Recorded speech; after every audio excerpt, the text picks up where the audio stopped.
Happy New Year. I hope you had an incredible Christmas period and a really good New Year festivities. Now let's get back to business. In this video, I want to talk about what I predict is going to happen in 2024. Now we're finally here.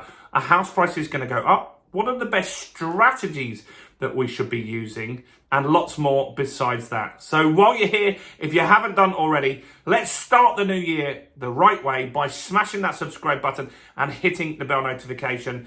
Let's see, last year we got 20,000 subscribers.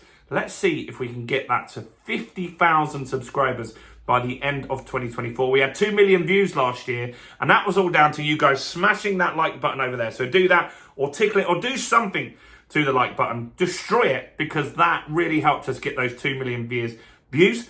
I'd like to hit 5 million views this year if that's possible. So what an interesting year 2023 was. We were all expecting house prices to go down because 22, at the back end of 22, we had October, November, December, house prices dropped around 1% a month. That wasn't great. Now that's changed.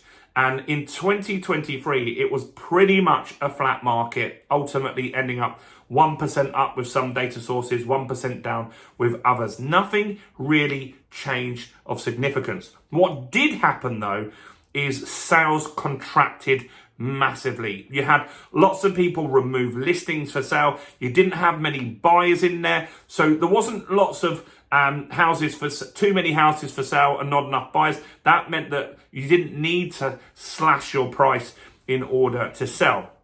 A lot of people weren't motivated. They were just listing their properties, waiting to see if they would get the right offer for their property. So where do we think house prices are going to end up this year? Is it going to be a big movement down? Another flat year? Well, I don't think that the market's going to be too crazy this year. I think the first 6 months, I believe house prices will drop around 5%. And that's based off the fact that at the back end of 23 and right now, you've got people listing their properties that little bit cheaper, not much, but a little bit cheaper. And people are taking offers because they've sat on the market a little longer. So I think the first few months, the first half of the year, you're going to see a 5% drop in that period. But at the back end of the year, I think prices are going to start rising again. And so I think that by the end of 2024, you'll still have a decline. I think you'll be down by 2% in 2024. Now, as an investor, that means you've got to be a bit cautious on what you purchase and what strategies you use. Now, I'd be extra cautious of using a strategy called flips, which is where you buy a property, you refurb it, and then you try and sell it on to get your money out. If you're experienced and you're already an investor, carry on with that. That's a strategy that can work very well. But I think for a newbie, if you don't have lots of experience, you could get stuck in that deal and potentially lose money. And that's a bit of a worry for a lot of people. I also feel that vanilla buy-to-lets aren't something to look at the moment. And what I mean by that is just nice properties that are already in good condition, that you can't do much to. You're going to buy it and it's going to rent out straight away, particularly new build properties. And so with a new build property, you often lose money straight away after purchase. The market drops that property down a little bit, as it would a car. You could have a 100 grand car. As soon as you drive 1 mile down the road, you lose 10, 15% in value. That happens with new build houses as well. And so I'd avoid those strategies in 2024. So what should you be looking at? Well, cash flow is king. You need to have high cash flow strategies. You can't just do normal buy-to-lets. In the south of England, particularly, that won't stack up. So you need to look at really getting some of these following strategies working for you.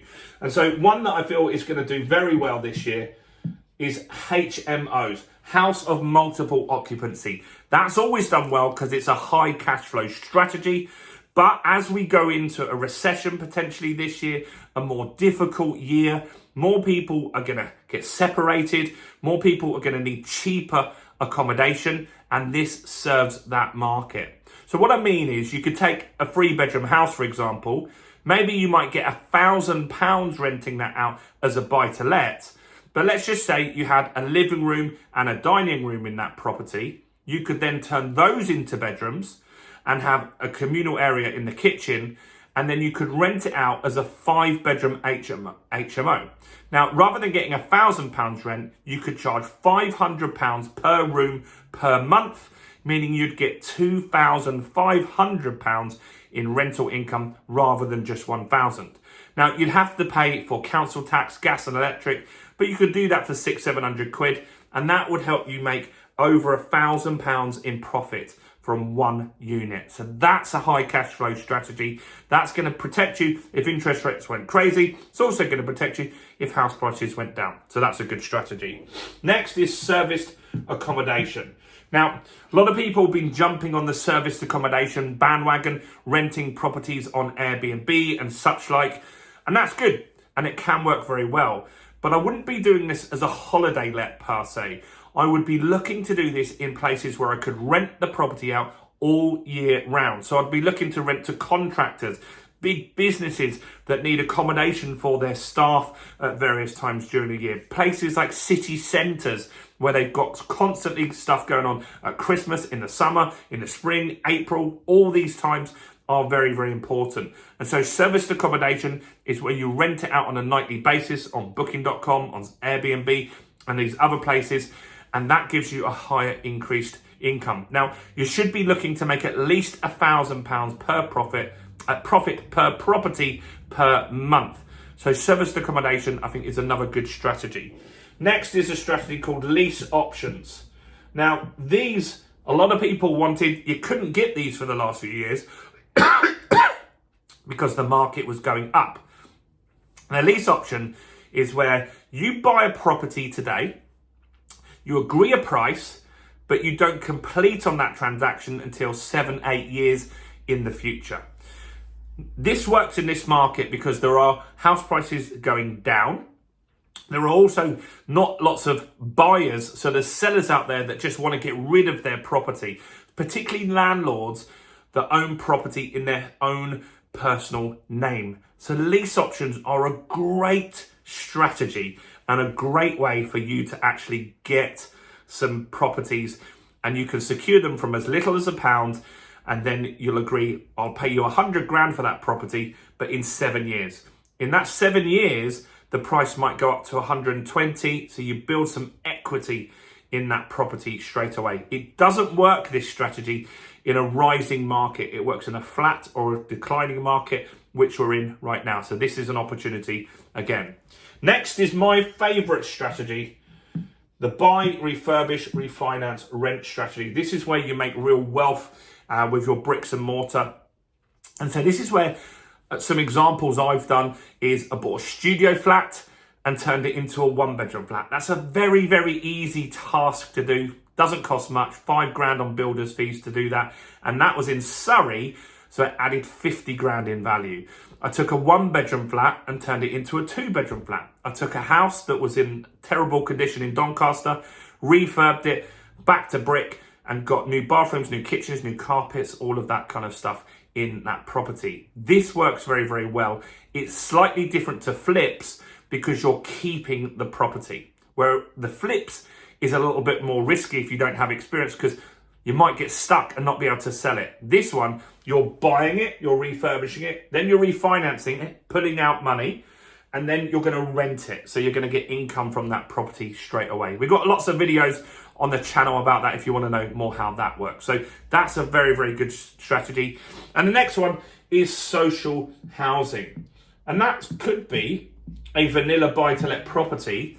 And rather than renting it out to a standard tenant, you rent it out to a council or a social housing provider that might run it as a children's home, or they might run it as somewhere for vulnerable women to stay, or there's a program in Hastings where the translators from the Afghan war come over. These aren't illegal immigrants, these are people that work for the British Army that need to get out of the country because of the Taliban. The council rehouse them, and you can get, rather than 800 quid a month in rent, you can get 1,400 quid a month in rent as well. So these strategies give you high cash flow. Now, what you could also do is do a combination strategy. So you could buy a property that needs some work, refurbish it, refinance it, and then rent it out as a serviced accommodation, couldn't you? Or you could rent it out as an HMO, or you could rent it out as social housing. That's going to give you more equity. And these strategies in 2024 are going to help you have high cash flow, but also build some equity. You don't want to be buying brand new properties. You want to be buying properties where you can add value. That protects you in this type of market. So 24 is going to be a very big opportunity for property investors. I mean, it's going to be one of the biggest years that you'll see in the next 10. And so it's good to get educated and find out how this all works. Let me know what you think. Which strategies are you interested in the comments below? Do smash that like button, guys. That really helps us. This is the first video of the year. Let's make it the biggest video of the year. Do check out some other content on my channel. Why don't you go and watch this video right here?